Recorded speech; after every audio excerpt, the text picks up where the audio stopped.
ভক্তিমতী মায়েরা, আজ এই আসরে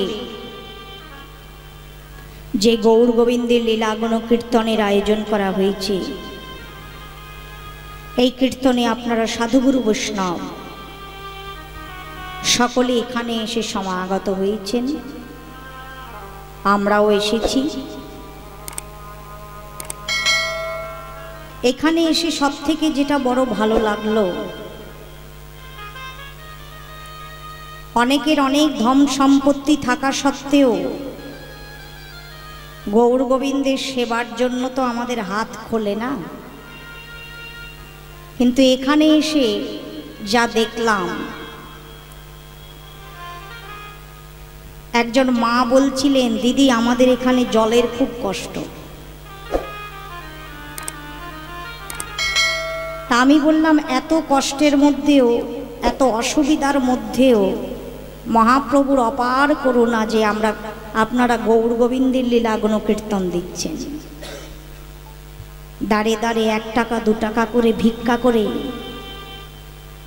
না খেয়ে না ঘুমিয়ে, এত কষ্ট করে, এত অসুবিধার মধ্যেও, এত বাধা বিপত্তির মধ্যেও এহেন মহতী অনুষ্ঠানের আয়োজন, এ গৌর হরির করুণা না হলে করা যায় না।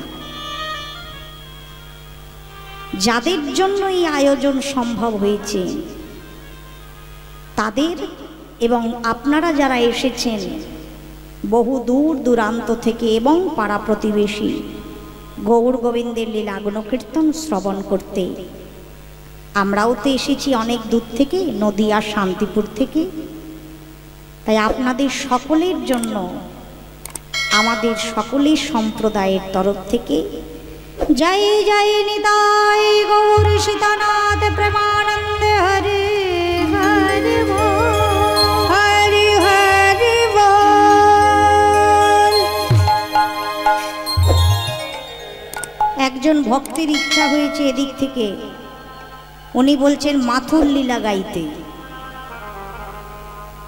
আমাদের কোনো আপত্তি নাই, কিন্তু মাথুর বিরহের পালা, খুব ভাবের পালা। আজকাল আবার বেশি কাঁদলে বলে কেঁদেই গেল সারা আসর। মেয়েটা যে কি গাইল, শুধু কেঁদেই গেল। তা তোমরা বলো কি করব? আমরা ভেবে এসেছিলাম নিধুবনে কৃষ্ণকালী গাইব, তোমরা বলো মাথুর গাইব। মাথুর শুনবে তো মন দিয়ে, মাঝখান থেকে উঠে যাবে না তো? মাথুর কিন্তু খুব ভাবের পালা। হাত নেড়ে দিয়েছে, বেশ মাথুরই গাইব, আমার কি। তোমাদের পাত্র যদি ভালো হয় আমার দুগ্ধ দিতে অসুবিধা নাই, আমি তো নিয়েই এসেছি দেব বলে। বেশ মাথুর পালাই হবে, বড় বিরহের পালা। একটাই অনুরোধ করব, কেউ আনমনা হবেন না, কথা বলবেন না। মাথুরের বিষয়বস্তু আপনারা সকলেই জানেন, গোবিন্দ ব্রজ ছেড়ে চলে গেছেন, এই তো বিষয়। তো মায়েরা, প্রকারান্তরে আমরাও তো কৃষ্ণ হারা, তাই না? ভগবান আমাদের কাছে আছে কি? নেই তো। যদি থাকতো আমাদের এত অশান্তি হতো না, এত দুঃখ হতো না, এত জ্বালা হতো না, তাই না? এত অশান্তি সংসারে কেন হচ্ছে? কারণ আমরা গোবিন্দকে ভুলে আছি, কৃষ্ণকে হারিয়ে বসে আছি। তাই কৃষ্ণ হারা বৃন্দাবনের কেমন দশা, সেইটি হচ্ছে মাথুরের বিষয়। আমরা নিশ্চয়ই গাইব, শুধু আপনারা একটু ধৈর্য ধরে থাকবেন। জয় নিতাই, জয় গুরু হরি বল। এই পাখাটা একটু ঘুরিয়ে দাও বাবা, একটু এদিকে ঘুরিয়ে দাও।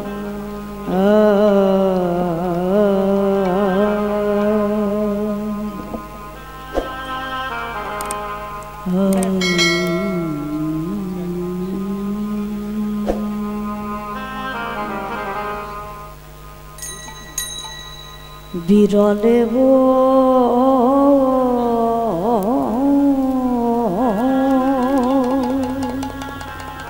বসে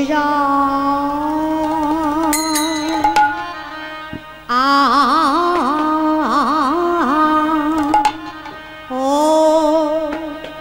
হে তাই গৌরে হরিবা এ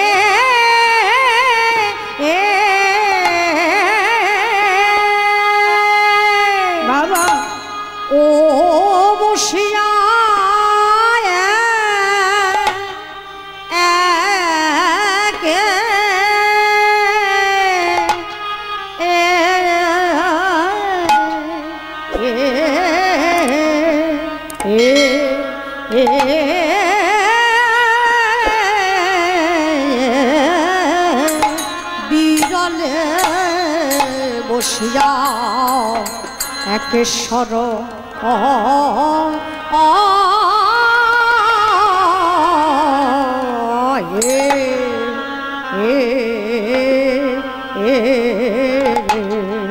আরে ও বিরলে আরে বিরলে ও শিয়া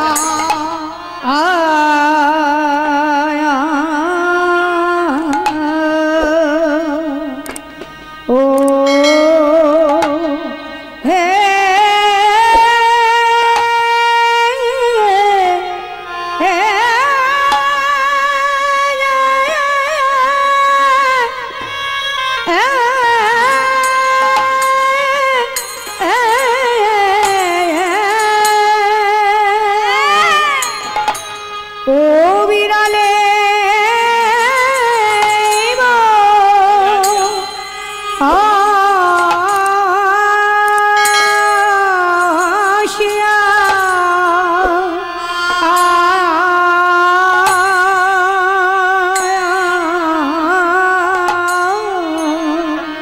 গোড়ায় আমার গম্ভীরার ভিড় বেশ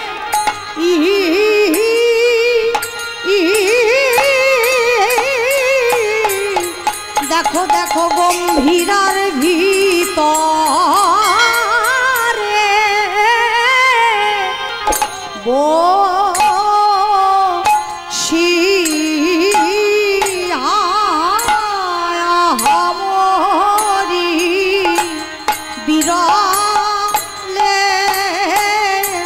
বসিয়া মরি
কৃষ্ণ নাম জপে গোরা ওই আহারে আহা মরি মরি আহারে আহা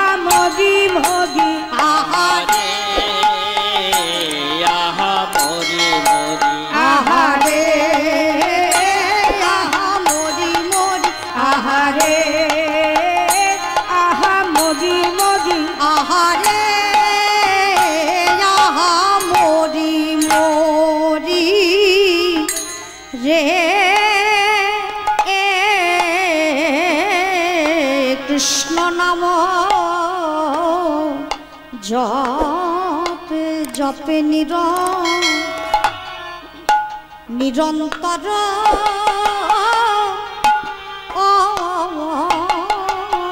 গোড়ায়া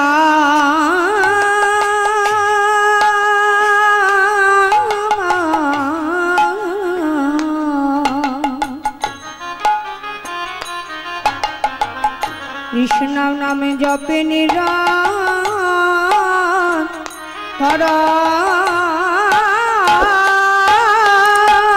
আজ কৃষ্ণ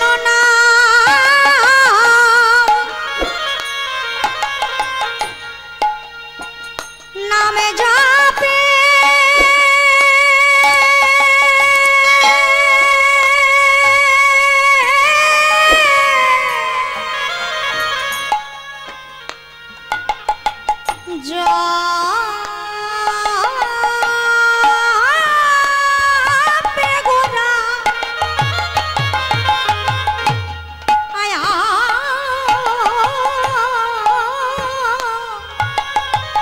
কৃষ্ণ নাম জপে গোরা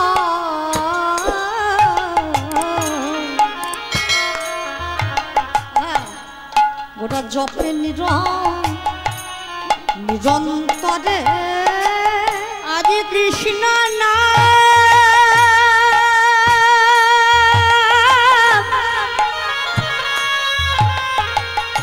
জপে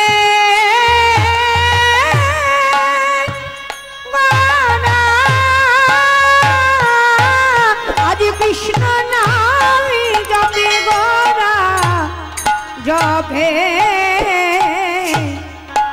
জপে নিরন্তর নাম জপে নিরন্তর জপে নিরন্তর নাম জপে নিরন্তর নামে জপে নিরন্তর বসিয়া গম্ভীরার ভিতর নাম জপে নিরন্তর বসিয়া গম্ভীরার ভিতর জপে নিরন্তর বসিয়া গম্ভীরা ভিতর নাম জপে নিরন্তর আজি বসিয়া গম্ভীরার আজ ভিতর রাধা ভাবে গৌর সুন্দর আজি বসি গম্ভীরার ভিতর আজ রাধা ভাবে গৌর সুন্দর আজি বসিয়া গম্ভীরার ভিতর রাধা ভাবে গৌর সুন্দর আজি বসিয়া গম্ভীরার ভিতর রাধা ভাবে গৌর সুন্দর আজি বসিয়া গম্ভীরার ভিতর রাধা ভাবে গৌর সুন্দর আজি বসিয়া গম্ভীরার ভিতর রাধা ভাবে গৌর সুন্দর আজি বসিয়া বসিয়া গম্ভীরার ভিতর রাধা ভাবে গৌর সুন্দর নামে জপে নিরন্তর আজ কৃষ্ণ নাম জপে গোটা কৃষ্ণ নাম জপে গোটা নাম জপে নিরন্তর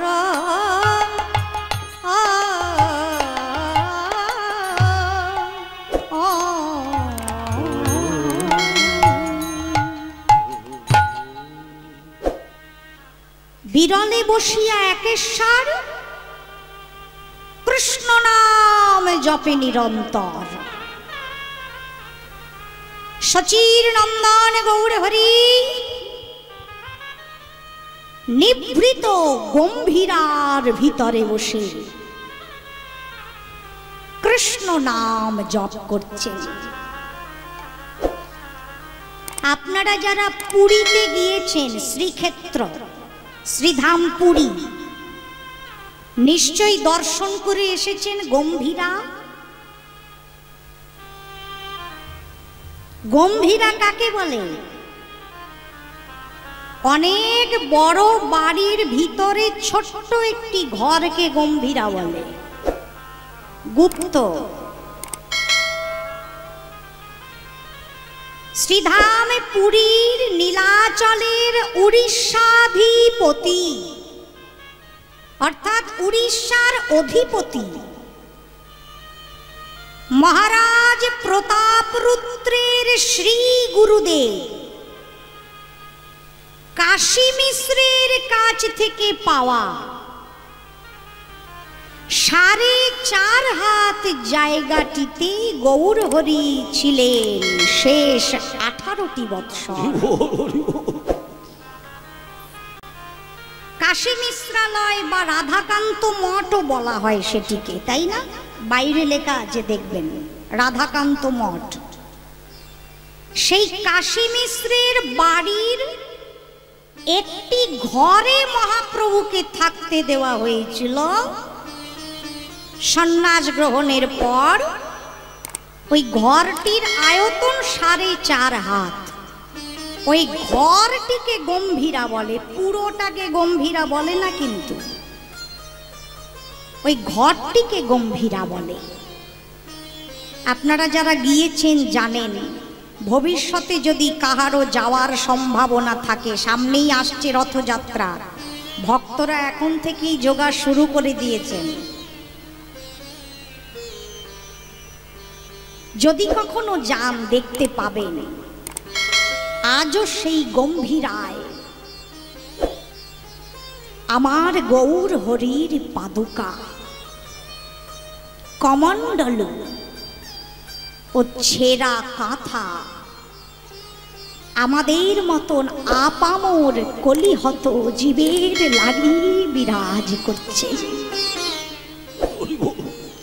আজ সেই গম্ভীরার ভিতরে বসে মহাপ্রভুর ভাবান্তর ঘটেছে। ভাবান্তরটি কি? কৃষ্ণময়ী কৃষ্ণ যার অন্তর বাহিরে বাহিরে আজ যাহা যহ নেত্র পরে তাহাই কৃষ্ণ স্ফুরে, তাহাই কৃষ্ণ স্ফুরে। গম্ভীরায় আছেন কোন ভাবে? ভাবময়ী শ্রীমতী রাধারানীর ভাবে, বিরোহিণীর ভাবে নিভৃত গম্ভীরায় বসে স্বরূপ রায় রামানন্দের কণ্ঠ জড়িয়ে ধরে গোড়া নামে জপে নিরন্তর, নামে জপে নিরন্তর, নামে জপে নিরন্তর, নামে জপে নিরন্তর। সঙ্গে স্বরূপ দামোদর, নামে জপে নিরন্তর, সঙ্গে স্বরূপ দামোদর, নামে জপে নিরন্তর। সঙ্গে স্বরূপ দামোদর, নামে জপে নিরন্তর। সঙ্গে স্বরূপ দামোদর, আজ রাধা ভাবে গৌর সুন্দর, রাধা ভাবে গৌর আজি সুন্দর, সঙ্গে স্বরূপ দামোদর, রাধা ভাবে গৌর আজি সুন্দর, সঙ্গে স্বরূপ দামোদর। রাধা ভাবে গৌর দেখো সুন্দর। নামে জপে নিরন্তর।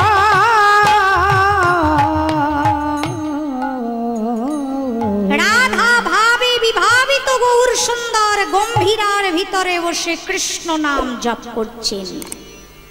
কবিরাজ গোসাইপাদ বর্ণনা করছেন, রাধিকার ভাবে কান্তি ধরি তার বর্ণ, তিন সুখ আস্বাদিতে করিয়াছেন অবতীর্ণ, নিজ গুঢ় কার্য তোমার প্রেম আস্বাদন, আনুষঙ্গে প্রেমময় কৈলা ত্রিভুবন। হরি হরি রাধারানীর ভাবকান্তি নিয়ে গোবিন্দ গৌর হলেন, এটা আমরা সবাই জানি কি, তাই তো? এই যে গেল মহাপ্রভুর জন্ম জয়ন্তী আবির্ভাব তিথি 539তম, হ্যাপি বার্থডে গেল তো কদিন আগে, গৌর পূর্ণিমা, ফাল্গুনী পূর্ণিমা। আমরা সকলেই জানি রাধারানীর ভাবকান্তি নিয়ে গোবিন্দ গৌর হয়েছেন, কিন্তু এটা কি জানি ভাবকান্তিটা কিভাবে নিলেন? নেওয়ারও তো কিছু ধরন আছে, তাই না মা? এক একজন এক এক রকম ভাবে নেয়, সবার নেওয়া কিন্তু এক না। যদি বলেন কেন, কিছু মানুষ কিভাবে নেয় জানো? যারা দুর্বল ব্যক্তি, তারা যদি পরের থেকে কিছু নিতে হয় কিভাবে নেবে? হাত পেতে ভিক্ষা করে নেবে। যে আমার নেই, আমাকে দাও। দুর্বল যারা তারা হাত পেতে নেয়, এটা এক রকমের নেওয়া। আবার কিছু মানুষ আছে হাত পাতে না, তাদের গায়ে একটু জোর বেশি, সবল। তারা কি করে জানো? তারা জোর করে কেড়ে নেয়, ওটাও কিন্তু নেওয়া। কেউ হাত পেতে নেয়, কেউ জোর করে নেয়, আরেক রকম ভাবে নেওয়া যায়। কেমন ভাবে বলো দেখি? যারা হাতও পাতে না, জোরও করে না, তারা খুব চালাক হয়, তারা চুরি করে নেয়। তাহলে তিন রকম ভাবে নেওয়া যায়। তা গোবিন্দ কোন দলে পড়লেন? গোবিন্দ কেমন ভাবে নিলেন? দুর্বলের মতন নিলেন, সবলের মতো নিলেন, না চতুরের মতো নিলেন? সবাই উত্তর দিচ্ছে, তোমরা কি ভালো গো? শ্রী রূপ গোস্বামী পাদে তার সন্ধান দিচ্ছেন। কৌতুকী রসস্তম ঋত্বা চতুর গোবিন্দ রাধারানীর ভাবে কান্তি চুরি করে আনলেন। পাকা চোর তো, 6 দিন বয়সে চুরির হাতে খড়ি দিয়েছে গোবিন্দ। পুতনার প্রাণ চুরি করে হাতে খড়ি দিলেন না, তারপর ননি চুরি, বসন চুরি, নানান রকম চুরি করতে করতে হাত একেবারে পাকিয়ে ফেলেছে। ভাবটা যাও আনলেন, চুরি করে আনলেন। এখন যদি প্রশ্ন হয় গোবিন্দ চুরি করলেন কেন? গোবিন্দ চুরি করলেন কেন? আচ্ছা মা, তুমি যাকে খুব ভালোবাসো, প্রাণের থেকেও বেশি ভালোবাসো, সে যদি ভালোবেসে তোমার কাছে কিছু চায় যে এটা আমাকে দাও, দেবে কি না? দাও না? ভালোবেসে তোমাদের কাছে কিছু চাইলে তোমার সাধ্যের মধ্যে হলে তো তুমি নিশ্চয়ই দাও। আমাদেরই তো দিয়েছে, এখানে এসেছি বলেছি, আমরা তো বাইরে কোথাও পাই না, নিজে রান্না করে পাই, আমাদের একটু ফল দিয়েন। এত ফল দিল, চাইলেই পাওয়া যায়। চুরি করতে হয়েছে কি? না তো গোবিন্দ যেই রাধারানী না চাইতেই তোমাকে সব দিয়ে দেয়, যে নিজের বলতে কিছু রাখলো না, জাত কুলো মান শীল ধৈরাজ শ্রী গোবিন্দায় নম বলে দিয়ে দিল, তার কাছে যদি তুমি একটু প্রেম চাইতে তোমাকে কি ফিরিয়ে দিত? যে সব দিয়েছে সেটা দিত না? না তোমার স্বভাব এত খারাপ তুমি চুরি করে নিলে? নিজের ভালোবাসার মানুষের কাছে চাইতে পারতে, চুরি করতে গেলে কেন? বদনাম হয়ে গেল। গোবিন্দ বললেন, শোনো, আমি এমনি চুরি করিনি, কারণ আছে। কি কারণ? গোবিন্দ ভাবছেন আমি যদি রাধারানীর কাছে গিয়ে বলতাম যে রাধে তোমার প্রেম তুমি আমাকে একটু দাও, আমার লাগবে, আমি জানি রাধারানী আমাকে ফেরাবে না, রাধারানী তো করুণাময়ী, তিনি আমাকে ফেরাবেন না, কিন্তু কতটা দেবে সেটাও তো কথা। কেন? যদি অল্প দেয়। বাড়িতে যখন কেউ ভিক্ষা করতে আসে আমরা কি বেশি করে দিই? হয় হাতে করে দিই, নয় বাটিতে করে দিই, বেশি দিই না তো। তা গোবিন্দ ভাবছেন আমি হয়তো চাইলাম আর আমাকে হাতে করে একটুখানি তুলে দিয়ে বলল, নাও বধূ তুমি চেয়েছিলে, এই আমি তোমায় দিলাম। আমাকে যদি অল্প দেয়, আমাকে যদি কম করে দেয়, তাহলে কি হবে? আমার তো অল্পতে হবে না, আমার তো বেশি চাই। কেন? আমি তো প্রেম একার জন্য নেব না, আমি তো জীবের দারে দারে বিলাইয়ে দেব, বিলাইয়ে দেব। আমি তো নিজের জন্য প্রেম নিচ্ছি না, আমি তো উৎসব দেব, মহোৎসব দেব কলিতে, জীবকে দেব। তো কলিতে শুধু নিজের জন্য কি যাচ্ছি? তাদেরকে প্রেম দিয়ে ভাসাবো বলেই তো যাচ্ছি। তা মহোৎসব লেগেছে কোথাও, যদি টান পড়ে যায় মাঝপথে ডাল শেষ হয়ে গেছে, কি হবে? মনে করো তোমাদের এখানে মহোৎসব হচ্ছে, মাঝপথে রসুই বলে দিলা যে আর সবজি নাই, হবে না, ভালো লাগবে? মহোৎসবে অল্প হলে হবে? তা গোবিন্দ ভাবছেন আমি তো প্রেমের মহোৎসব দেব, আমাকে যদি অল্প দেয় টান পড়ে যাবে না। তাই গোবিন্দ কি করলেন, রাধা রানীর প্রেমের ভান্ডার লুট করে চুরি করে এনে কাঁচা কৃষ্ণ পাকা গৌর হয়ে বেড়াচ্ছেন। কাঁচা কৃষ্ণ পাকা গৌর মানে গৌর হরি কি ফল নাকি? কাঁচা ঝিলো পাকা হয়ে গেছে। আসলে কি মা, গাছে যখন আম হয়, আম যখন কাঁচা থাকে তার রং কি হয় মা? আমার সাথে একটু কথা বলো, রাগ করেছো? আমার উপর রাগ করেছো? তাহলে কথা কও না কেন? মাঝে মাঝে কথা কবা, হ্যাঁ, হু হা দেবা, না ঘুম পেয়ে যাবে। ফ্যান ঝুলিয়ে দিয়েছে তো। কাঁচা আমের রং কি হয়? সবুজ, এই তো কথা বলতে পারি। আর আম যখন পেকে যায়, রসে পেকে ভরপুর হয়ে যায়, হলুদ। হলুদ মানে গৌর বর্ণ হয়ে যায়, তাই না? আচ্ছা মা, আম যখন একদম পেকে যায়, গাছে বোটার মধ্যে লেগে থাকে? থাকে না, বোটার থেকে খসে মাটিতে পড়ে যায়। ঠিক তেমনি অনাদি রাদি গোবিন্দ যখন সেই ব্রজের নিভৃত নিকুঞ্জের উঁচু ঢালে ছিলেন, তখন ছিলেন কাঁচা কৃষ্ণ, তখন ছিলেন শ্যামবর্ণ, সাধারণ মানুষের ধরা ছোঁয়ার বাইরে।